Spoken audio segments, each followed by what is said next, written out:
Hi guys! My name is Pearl and I am with my friend Joanna! Today, magdi-discuss tayo ng topic about women in the law and Anti-Vowsy Act of 2004 or the RA 9260. so, let's go na guys!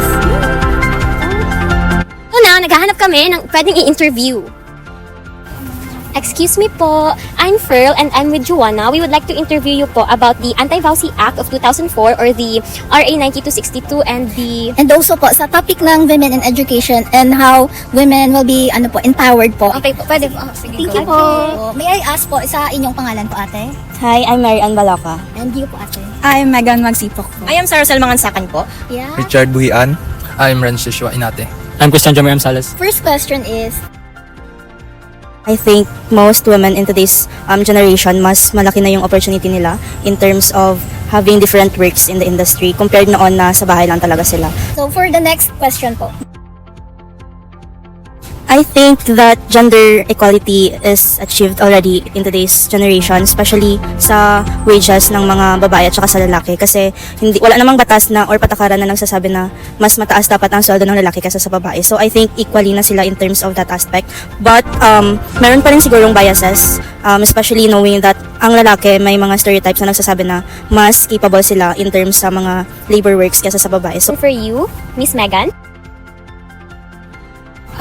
I think ang biggest challenge na fini-face ng women today is ang pag-access sa justice if nakaka-experience sila ng violence or harassment, because women tend to keep it within themselves kapag may naranasan silang abuse or violence within their homes or in the workplace, kasi sometimes women feel inferior with their bosses or sa mga lalaki kasi nga we are in a patriarchal society. Ang actions na dapat i-take or pwedeng i-take para ma-improve ang gender equality is to provide women a way para ma-voice out nila yung mga ma-feel nila. Magkaroon sila ng parang support or ma-encourage sila para hindi matakot na magsumbong kapag nakakaranas sila ng harassment or ng violence. Yeah, ayun po. Thank you for that very wonderful answer. Ate! Excuse me po. I'm Joanna po and this is Pearl. I think a case may be a crucial thing to do, but it is a right thing to do in order to provide some justice, and of course to ensure legal protection for any victims, and of course to give any offenders accountable.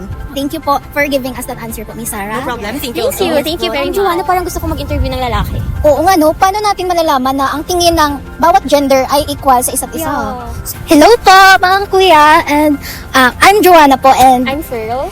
mag-i-interview po kasi kami sa topic about sa Anti-Vowsy Act of 2004 and Women and the Law. First question. And this question is for you, Kuya Richard. For now, I have one act that I know, the RA 9262, which is the anti-violence against women and their child. So, for today's society, I know it is very applicable because damo nagkatabo nga case nga ang babae or ang asawa ginasakit sang bana, maapektuhan ang bata. So, ang vowsy kay hindi lang man siya physical but mental and emotional. About sa physical, ginasakit niya ang iyang asawa. Sa mental naman, stress nga ginadulot niya. Tapos sa financial naman, ang bana or ang lalaki wala naghatag sang support sa babae para sa ilang bata. I think some also experience this. There are cases ba. All I can say is that the problem is in the man, the men, because if they truly love their partners, they won't hurt them, abuse them in any forms. The women should be considered precious and men should give them the respect they deserve.